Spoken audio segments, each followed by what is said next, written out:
Hello दोस्तों, इस video में हम जानेंगे कि छत्तीसगढ़ में पाषाण काल के क्या-क्या साक्ष्य मिले हैं और कहां-कहां से मिले हैं। लेकिन उससे पहले जानते हैं कि इस काल को पाषाण काल क्यों कहते हैं और इस काल को कितने भागों में बांटा जा सकता है। इस काल को पाषाण काल इसलिए कहा जाता है क्योंकि मनुष्य विभिन्न कार्य पत्थरों से बनी चीजों की सहायता से किया करते थे, जैसे शिकार करना, मिट्टी के भीतर से कंदमूल खोदकर निकालना, चित्रकारी आदि। मनुष्य के क्रमिक विकास का साक्ष्य पुरातात्विक अवशेष ही है, जिसके अनुसार इस काल को अनेक भागों में बांटा गया है, जैसे पुरापाषाण काल, मध्य पाषाण काल, उत्तर पाषाण काल और नव पाषाण काल। इस काल में लेखन कला का विकास नहीं हुआ था, इसलिए कोई लिखित साक्ष्य प्राप्त नहीं है, केवल पत्थर से बने अवशेष ही प्राप्त हैं। पाषाण काल का पहला भाग है पुरापाषाण काल।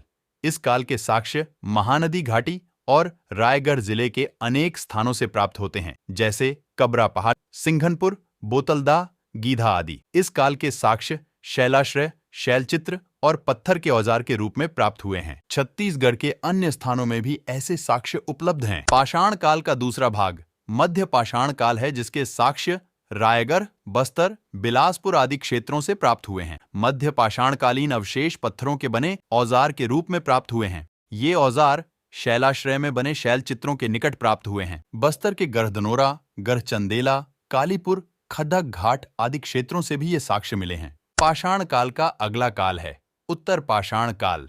इस काल के औजार महानदी घाटी, बिलासपुर के धनपुर और रायगढ़ के सिंघनपुर नामक स्थानों से प्राप्त हुए हैं। ओडिशा के कुछ स्थानों से भी ऐसे औजार प्राप्त हुए हैं। इसके बाद आता है नव पाषाण काल, जिसमें मनुष्य बहुत विकसित हो चुका था। इस काल में मनुष्य खेती, पशुपालन, गृह निर्माण जैसे कार्य करने लगे थे।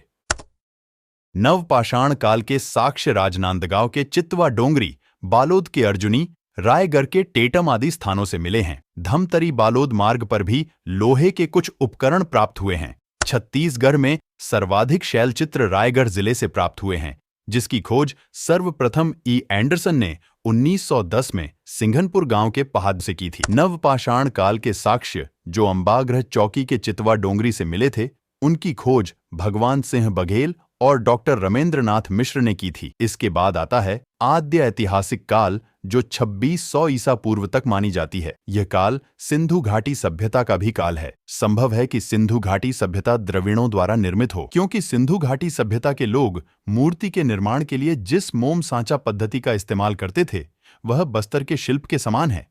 इसलिए यह संभव है कि द्रविड़ों के द्वारा ही सिंधु घाटी सभ्यता बनाई गई हो। पाषाण काल के बाद आता है ताम्रकाल, लेकिन इसके साक्ष्य दक्षिण कोसल क्षेत्र में नहीं मिले हैं। इस काल में लाशों को दफनाने के लिए पत्थरों का प्रयोग करते थे, जिसे महापाषाण स्मारक, महापाषाण पट्टतुंभ या डॉलमेन कहा जाता था।